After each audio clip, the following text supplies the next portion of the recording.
more seductive types. If you haven't, my last video, I'll go over the 9 seductive types from Robert Greene's The Art of Seduction. Basically, it teaches you how to understand different personality types and seducers.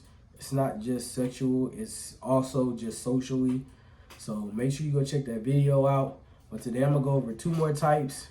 The reason why is because I recently become in a position to where I was able to identify somebody that was using, or they fit the description as the archetype of the seducer. So I'm gonna go ahead and read these 2 off to you. It's the charmer and the ideal lover. Now, the charmer is a good one. And you can use this twofold in relationships and business. And the situation that I used it in was business. And this is going to be the charmer. The charmer hooks their targets by appealing to their vanity and shower them with flattery. So they boost their targets' self-esteem by paying them with compliments designed to soothe their insecurities. They never criticize or disagree with their target. They always agree with flattery and boost their target's ego. This particular seduction strategy is a long con and is not overtly sexual, meaning that it's not strictly dealing with sexuality or anything to get sexual gain. So let me tell y'all the story about how I was able to use it, particularly in my life. So I had a client, right? I do construction on the construction business. So I had a client, well, I had a sub. So somebody who worked for me, does work for me or whatever, wanted me to do work for another client. They just couldn't take on the client. So they said, hey, I know you're good with dealing with this type of insurance and this type of client. So I took the client's information and everything, and I've done some work with him previously, maybe like 1 job or so. And how I actually started doing work with him, he recommended me to another contractor who needed somebody to do some work for him. But he didn't have all his stuff together. So he was a contractor. He told me he was a contractor. He did work in another state, but he's, really good at doing the trade and whatnot. So I was like, okay, cool. He came here just getting his stuff started off. So he knew I had a bigger team. I had more resources and I could get the job done. So he handed the job to me, which I was appreciative of it. But, he told me he done a lot of work back where he's from. And as I'm, get to know him, I'm taking him for his word. He's cool, whatever. And he's coming to the job to check on the job that, he recommended me to get to know the builder, the engineer, architect and everything. So he's kind of trying to get his foot in the door in the state that I'm in. And what happened was the contractor that the architect hired to build the job, because the architect was the person who owned the lot that we were building on. So he basically was at the project every day trying to, get his networking game up, contacts or whatever, and show his face. And we got the job done and whatever the case may be. But the contractor that was initially hired was not doing his part. He was not showing up. He was lying about pretty much everything, prices or whatever. And the person, the client, was new to building. Like, he knew how to draw plans and everything, but he did not know how to build. So he basically needed somebody else to take over the project. So what happened was the architect hired me to start doing the foundation, the block work and everything. So I do the foundation. The contractor that he hired me. So I'm basically hired through a third party. I get the job done. The contractor didn't want to pay me. We end up going back and forth. The client ended up getting me paid through the contractor because he hired a shitty contractor. But the person who got me the job, so this is how it goes. After the foundation was done, right? The client wants me to build the rest of the house. I said, okay, I can give a price for that. But he already has a budget. And he told me this budget. I'm like, this is not enough to build the rest of the house. Mind you, my cousin, somebody who's supposed to, not my cousin, My contact who's supposed to build. So this is the story, basically how I came into contact with this personality type. I'm gonna kind of make it short because it's a long story, but I'm trying to minimize it. But this is what happened. Somebody recommended me that I knew personally to a project. I'm a contractor. I build homes. I remodel homes. So somebody recommended me to a different contractor to help them finish a project. I finished the project. He shows up to the project because he's trying to get his foot in the door in the city that I'm in. He's not from here, or whatever the case may be. So he recommends me to another contractor to finish a project on building a home. And what ended up happening is he's showing up to the project every day, meeting with the client. The client owns multiple properties, multiple lots, so he wants to get in good favor with the client, which I don't have a problem with. He recommended me to the contractor so I can get work. So I'm like, cool, whatever. So we end up finishing the work that the guy ended up hiring us for. He ended up firing the person that he recommended me to. And the owner was like, hey, I want you to build me a home, but I want you to build it for this much. I was like, I don't build it for that cheap. I know you lost money, but I can't get your house built for this much, or whatever the case may be. Then what happened was the guy who recommended me to the job and the project or whatever was like, he was showing up every day. He was being there early. He was communicating with the client and everything. And what happened was he was like, hey, I can build you this home. And what happened was he didn't really know the client. He knew the contractor, but he met the client through the contractor because the contractor reached out to him and asked him, could he do his job? He's like, I don't have nobody who can do this. So let me refer you to somebody. He referred me. So this whole time, like, he's just showing up, trying to get his contacts. He's not from this city. He just moved here. He's trying to build his contracting business back up. He said he used to have one in the state he's from. So I was like, okay, cool. And, you know, he's showing up every day, talking to the client and just letting him know what we going to do or whatever the case may be. I finished my job. Job's good, whatever. I get paid. But when I tell the client, I was like, hey, man, I know you was working with him. He gave you some crazy prices. He didn't really do what he's supposed to, but I can't work with this budget that you're giving me. And he was like, man, you really can't. I got other properties you can build for me. I was like, it's just not possible for me to get it done with this budget. I'm not going to make no money. Actually, I'll probably be paying for the job to get done if I actually take the job for you. And he was like, oh, okay. But the person who's been sticking around there, who's trying to build himself, he said he could take the job. He could take on the contract, right? How this ties back into this personality type is this. What he did was the whole time he was sitting on the project, and this is a sales technique. Well, I wouldn't say technique, but it has to do with sales. So the charmer hooks their targets by appearing to their vanity and showering them with flattery. So what he did was, when something went wrong on a project with the other contractor, he'd say, oh, man, I wouldn't do it like that. Oh, man, I'll make sure that I'm communicating with you every day. He's not even picking up the phone. Every day, this dude is like, everything the client's insecure about or having problems with, he appeals to it. He's like, man, dang, that's crazy. He ain't show up this morning. I was here at 6 o'clock. He ain't come to 10:30, 11 p.m. He's not calling me, man. I called you every day. So he's playing on the client. The client's very, when you new to something, especially construction, you don't want to lose your money and you don't want projects to go bad. So what he did was he played on the person's insecurities. The dude was very anxious.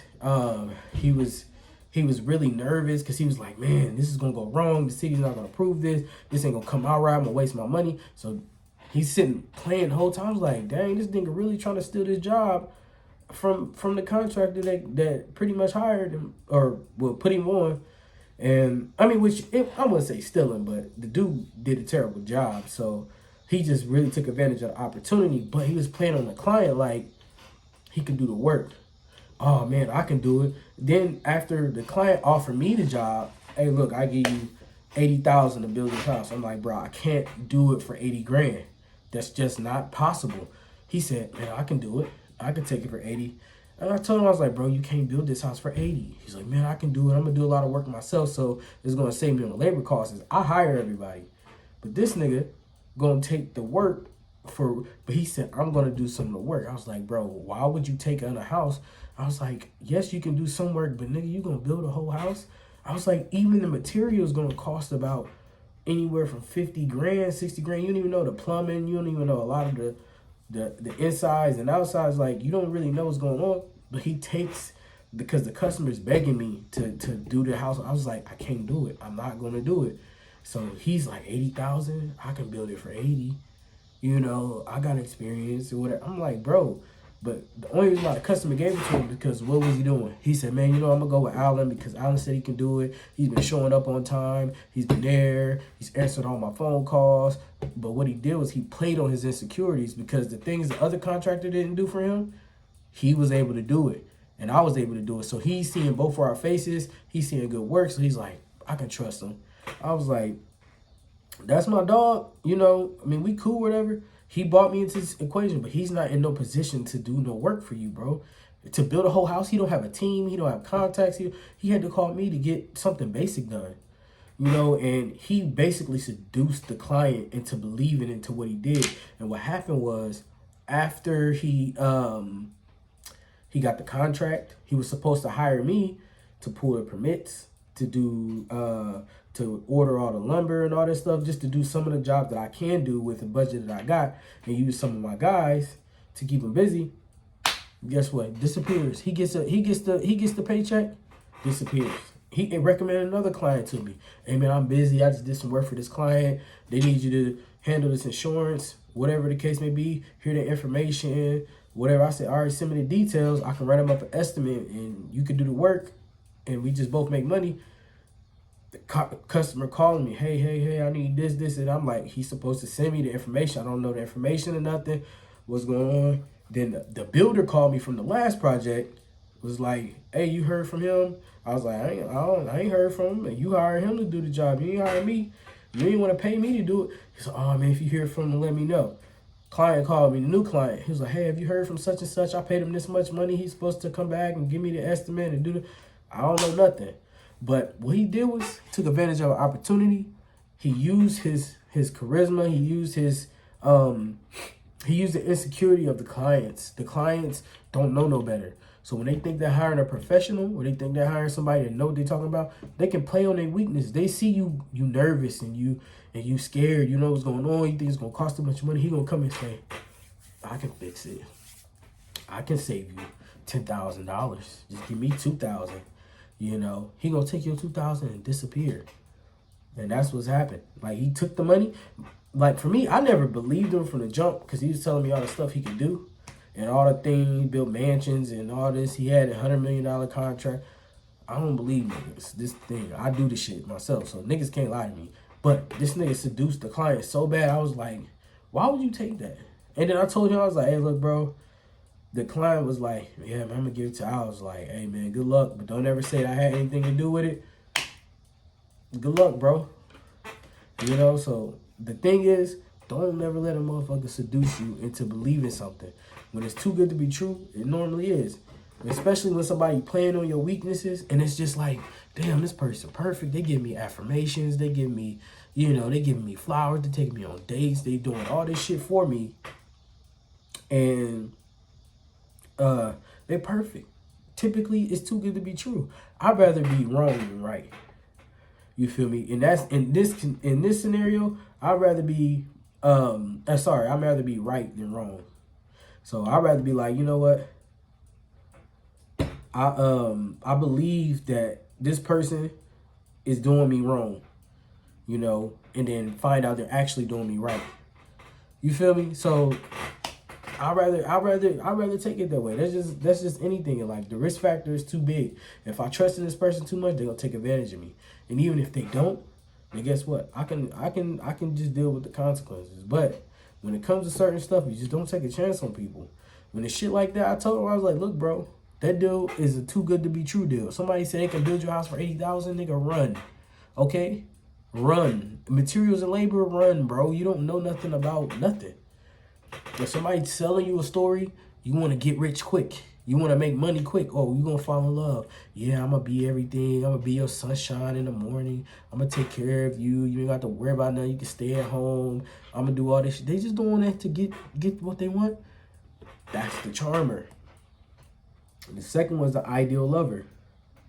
And then they kind of go hand in hand. So the ideal lover is one who lures in their target by figuring out what the target longs for most in life and modifying their own personality to fulfill that desire. For instance, if somebody takes romance, if somebody desires romance in their life and it passionately moves them, what they'll do is they'll come to them and they will seek to fulfill the desire that's been unfulfilled in their life. So, meaning, if you now have romance in your life, they're going to give you romance. If you don't have somebody who has an edge, roughness, masculineness about them, guess what? They're going to be that man for them. But it's not who they are. It's just who they're pretending to be for you. And then when they get what they want, they're going to be who they are. That's why a lot of times, if you ever meet somebody who they was one way and then they flipped on you, it's because they was just being somebody for you at that moment, just to get to you. And then they're going to change back into who they really are. That's manipulation. I don't have a specific story I can think of offhand. I know I probably have plenty, but none that I can think of offhand. But listen, what's the rest? Let's see.